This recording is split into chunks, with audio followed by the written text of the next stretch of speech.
Hello everyone, welcome back to my channel. मेरा नाम मिन्नी है और आज की वीडियो है dos and don'ts of second trimester. It's gonna be a short video क्योंकि मैंने अपना पूरा सेकंड ट्राइमेस्टर का इंटायर एक्सपीरियंस जर्नी वो अपने चैनल पे ऑलरेडी अपलोड किया है, वो आप देख सकते हैं। ये एक जनरल वीडियो होना चाहिए, आप क्या एक्सपेक्ट कर सकते हैं, क्या डूज हैं क्या डोंट्स हैं अपने सेकंड ट्राइमेस्टर के। अगेन क्लियरिफाइंग कि I am not a health professional, I am not a doctor, nutritionist और एनी हेल्थ प्रैक्टिशनर।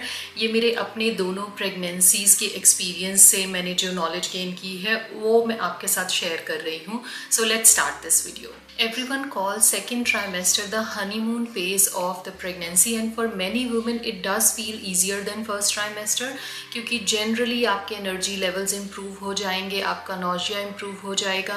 और ये second trimester approximately 14 to 27 weeks का count करते हैं। तो आपको first trimester से second trimester थोड़ा अच्छा feel होने लग जाएगा and you finally reach the stage where you feel pregnant instead of just being sick। तो लेकिन second trimester के भी अपने कुछ सिम्टम्स होते हैं, कुछ चीज़ों का आपको ध्यान रखना होता है and I am gonna share that with you.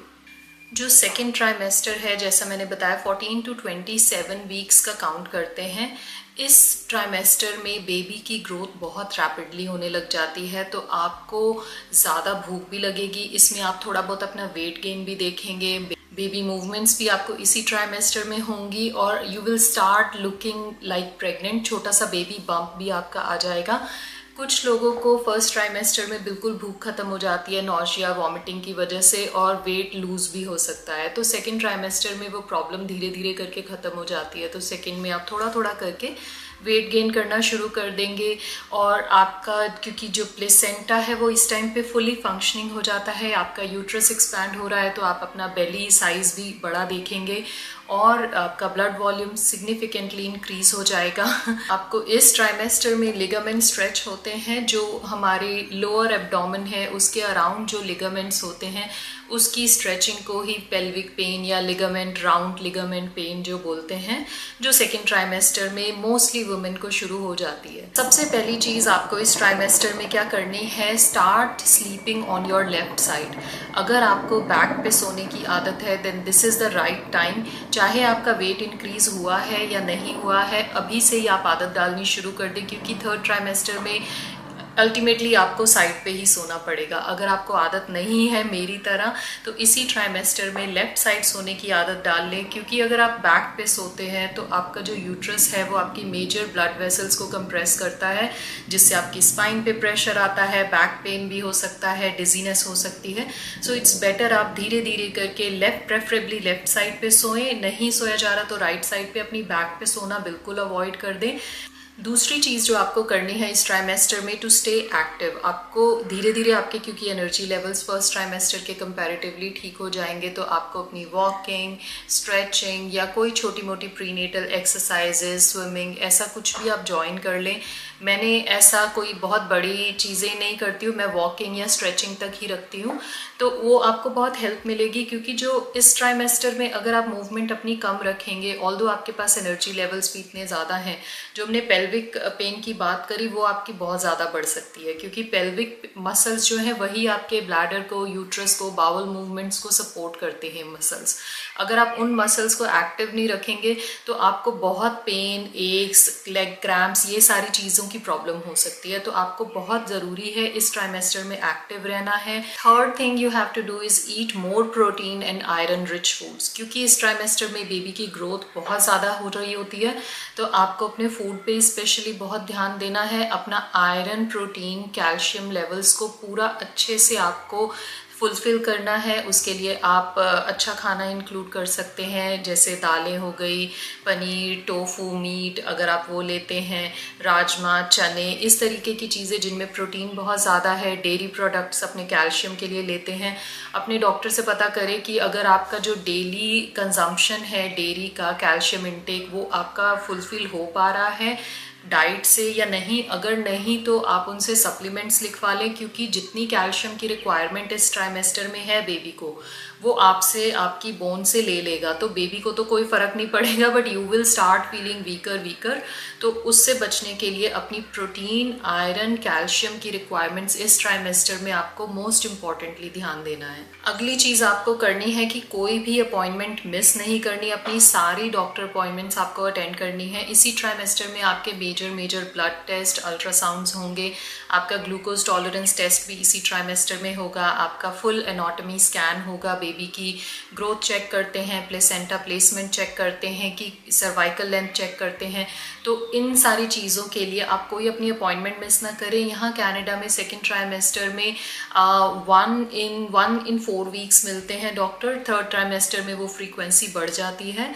तो जब आपकी अपॉइंटमेंट्स हैं, अगर कुछ भी डॉक्टर कोई सलाह नहीं दे रहे, बट स्टिल उनके पास जाके मिलें, बिकॉज एवरी टाइम वो आपके बेबी की हार्ट बीट भी चेक करते हैं। कोई इंपॉर्टेंट अगर स्कैन उन्हें कुछ अलग दिखाई दे रहा होता है तो वो भी आपको इसी ट्राइमेस्टर में रेकमेंड करेंगे।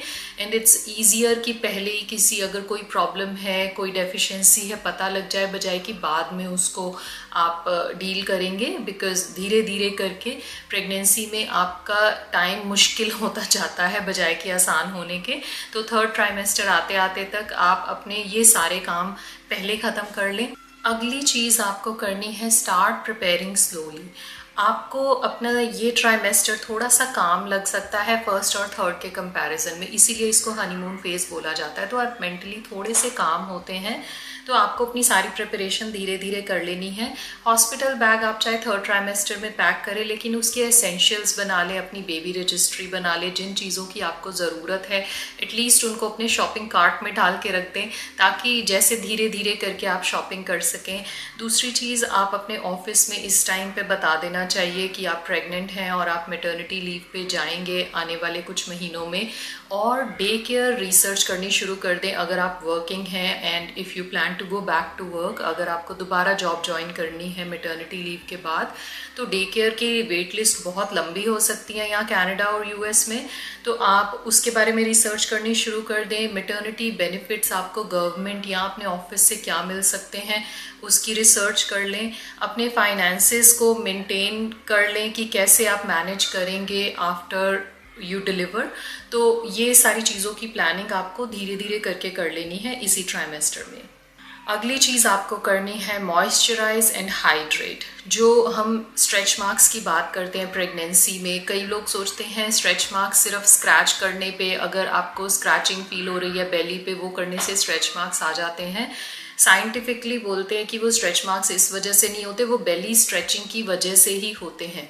ऑफ कोर्स अगर आप बहुत ही एग्रेसिवली स्क्रैच करोगे अपनी बेली को तो कोई निशान हो ही जाएगा, लेकिन जो स्ट्रेच मार्क्स होते हैं वो डिफरेंट होते हैं। वो आपकी, क्योंकि बेली एब्डोमेन जो इतना एक्सपैंड हो रहा होता है, वो स्किन टिश्यूज़ वो एक टाइम पे ब्रेक हो जाते हैं, जब वो और स्ट्रेच नहीं हो पाते, तो इस वजह से वो मार्क्स आ जाते हैं। तो उसके लिए आप इसको प्रिवेंट, मुझे नहीं पता कितना सच है या नहीं, और इसको हटाना भी कितना सच है या नहीं, जो इतनी क्रीम्स आती है मार्केट में। मेरा सिंपल सा आइडिया है कि आप मॉइस्चराइज कर सकते हैं, अपनी पूरी बॉडी को मॉइस्चराइज कर सकते हैं, स्पेशली अपना बेली को, क्योंकि सबसे ज़्यादा वही पार्ट आपका एक्सपैंड होता है। तो आप कोई भी कोकोनट ऑयल, मैं जो ऑर्गेनिक कोकोनट ऑयल यूज़ करती हूँ, तो आई एम नॉट श्योर कि इस वजह से स्ट्रेच मार्क्स प्रिवेंट हुए हैं या फिर ये जेनेटिकली ही होता है। मुझे फर्स्ट प्रेगनेंसी में 2 वीक्स बिफोर डिलीवरी कोई भी स्ट्रेच मार्क नहीं हुआ था, and I was very happy कि शायद मुझे नहीं होंगे, पर मेरी डॉक्टर ने भी बताया ये जेनेटिक होते हैं, और थोड़ी बहुत 50% आप मान सकते हो जेनेटिकली ही होंगे, और 50% आप अपना कितना ध्यान रख रहे हो वो होंगे। तो जो फर्स्ट प्रेगनेंसी है उसमें मैंने पूरी प्रेगनेंसी में कोई रैंडम कोई भी ऑयल लगा लेती थी मैं, लेकिन इस प्रेगनेंसी में मेरे पास कोकोनट ऑयल है, मैं वो यूज़ करती हूँ। और लकीली जो लास्ट प्रेगनेंसी है उसमें just 1 week before delivery I started seeing those 3-4 stretch marks around my belly. तो वो आए तो उसको अगेन आई डोंट नो कि ये प्रिवेंट करेगा या नहीं, लेकिन अपनी बॉडी को मॉइस्चराइज और हाइड्रेट रखेंगे तो कुछ तो उसका फ़ायदा होगा ही। सो आई वुड स्ट्रांगली रिकमेंड कि ये आप कोई ना कोई अपना एक रूटीन सेट कर लें सेकेंड ट्राइमेस्टर से ही, तो full pregnancy and post pregnancy भी आप इसको फॉलो करें। अगली चीज़ आप इसमें कर सकते हैं, जो आपको ट्रैवल प्लान बनाने हैं छोटे मोटे लोकली, वो आप बना सकते हैं, क्योंकि इसमें आपके एनर्जी लेवल्स हाई होंगे और इतना आप थोड़ा बहुत घूम भी पाएंगे। अभी पैरों में स्वेलिंग नहीं आई होगी और आपका वेट भी बहुत ज़्यादा नहीं बढ़ता, तो आपकी अच्छी अच्छी पिक्चर्स आप क्लिक कर सकते हैं।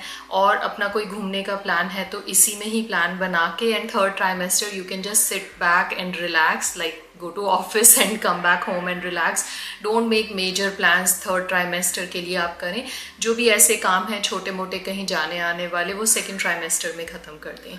अब बात करते हैं डोंट्स ऑफ सेकेंड ट्राइमेस्टर। तो डोंट्स में सबसे पहली चीज़ आपको करना है, कोई भी अपना एक्सट्रीम सिम्टम को इग्नोर नहीं करना।